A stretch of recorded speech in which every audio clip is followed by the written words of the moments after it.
नमस्कार दोस्तों, जय हिंद। आप सभी का हमारे इस चैनल पर हार्दिक स्वागत है। अगर आप कर्मचारी हैं, सेवानिवृत्त कर्मचारी हैं, ईपीएस 95 पेंशन भोगी हैं या आपके परिवार में कोई पेंशन का लाभ प्राप्त करता है, तो आज की ये जानकारी आपके लिए बेहद महत्वपूर्ण हो सकती है। वीडियो को अंत तक जरूर देखिए, क्योंकि आज हम किसी अफवाह या अपुष्ट दावे की नहीं बल्कि ईपीएस 95 पेंशन से जुड़े उन मुद्दों की बात करेंगे जिन पर लंबे समय से देश भर में चर्चा होती रही है।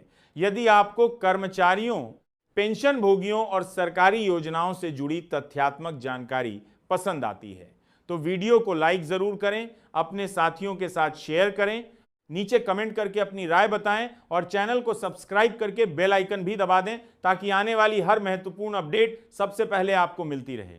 दोस्तों, जब भी ईपीएस 95 पेंशन की बात होती है तो यह केवल एक सरकारी योजना या मासिक भुगतान की चर्चा नहीं होती। इसके साथ लाखों लोगों की उम्मीदें, वर्षों की मेहनत और भविष्य की सुरक्षा जुड़ी होती है।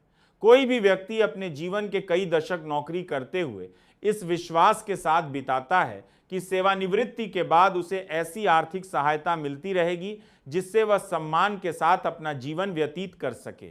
यही कारण है कि जब पेंशन की राशि, उसकी पर्याप्तता या उसमें सुधार की चर्चा होती है तो यह विषय केवल आर्थिक नहीं बल्कि सामाजिक और मानवीय दृष्टि से भी महत्वपूर्ण बन जाता है। पिछले कई वर्षों से विभिन्न कर्मचारी संगठनों, पेंशन भोगी संघों और सामाजिक मंचों पर यह विषय लगातार उठाया जाता रहा है कि वर्तमान समय में बढ़ती महंगाई, स्वास्थ्य सेवाओं पर बढ़ते खर्च, दवाइयों की कीमत, दैनिक जीवन की आवश्यकताओं और जीवन यापन की लागत को देखते हुए पेंशन व्यवस्था की समय समय पर समीक्षा होना आवश्यक है। दूसरी ओर नीति निर्धारण से जुड़े पक्ष यह भी कहते हैं कि किसी भी पेंशन प्रणाली में बदलाव करते समय उसकी वित्तीय स्थिरता, फंड की दीर्घकालिक स्थिति और भविष्य की जिम्मेदारियों को भी ध्यान में रखना पड़ता है। यही कारण है कि इस विषय पर चर्चा कई स्तरों पर चलती रहती है। आज बहुत से पेंशन भोगियों का कहना है कि उनके मासिक खर्च पहले की तुलना में काफी बढ़ चुके हैं। बिजली, पानी, दवाइयां, अस्पताल, किराया, परिवहन और अन्य आवश्यक वस्तुओं की कीमतों में समय के साथ वृद्धि हुई है। ऐसे में यह स्वाभाविक है कि सामाजिक सुरक्षा व्यवस्था को लेकर भी लोगों की अपेक्षाएं बढ़ी हैं। कई संगठनों ने सुझाव दिया है कि भविष्य में ऐसी व्यवस्था पर विचार किया जाए जिसमें पेंशन व्यवस्था अधिक संतुलित, पारदर्शी और समय के अनुसार समीक्षा योग्य हो। हालांकि यह भी ध्यान रखना आवश्यक है कि किसी भी प्रकार का बदलाव तभी लागू माना जाता है जब संबंधित प्राधिकरण या सरकार द्वारा आधिकारिक निर्णय लिया जाए। इसलिए किसी भी संभावित बदलाव को अंतिम निर्णय मानना उचित नहीं होगा। एक महत्वपूर्ण पक्ष यह भी है कि पेंशन केवल वर्तमान पेंशन भोगियों तक सीमित विषय नहीं है। आज जो कर्मचारी अपने कार्यकाल में योगदान दे रहे हैं वे भी अपने भविष्य को इसी व्यवस्था के माध्यम से सुरक्षित देखना चाहते हैं। इसीलिए पेंशन सुधार पर होने वाली चर्चा आने वाली पीढ़ियों के लिए भी महत्वपूर्ण मानी जाती है।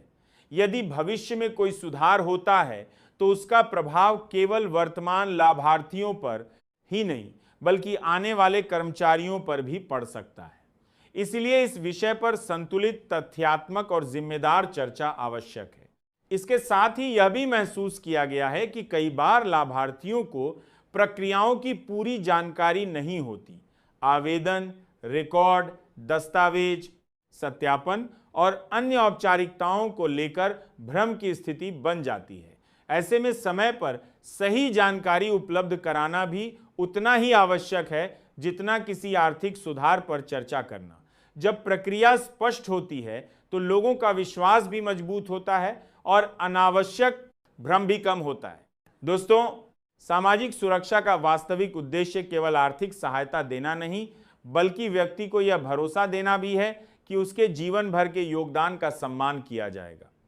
इसलिए पेंशन व्यवस्था पर चर्चा करते समय केवल राशि नहीं बल्कि पारदर्शिता, समयबद्ध प्रक्रिया, सरल व्यवस्था, बेहतर सूचना प्रणाली और सम्मानजनक जीवन जैसे पहलुओं पर भी विचार किया जाना चाहिए।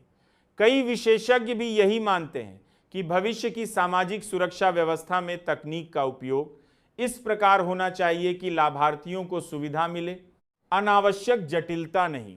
अंत में यही कहना चाहेंगे कि ईपीएस 95 पेंशन को लेकर जो भी चर्चा चल रही है उसे तथ्यों और आधिकारिक जानकारी के आधार पर समझना सबसे उचित होगा।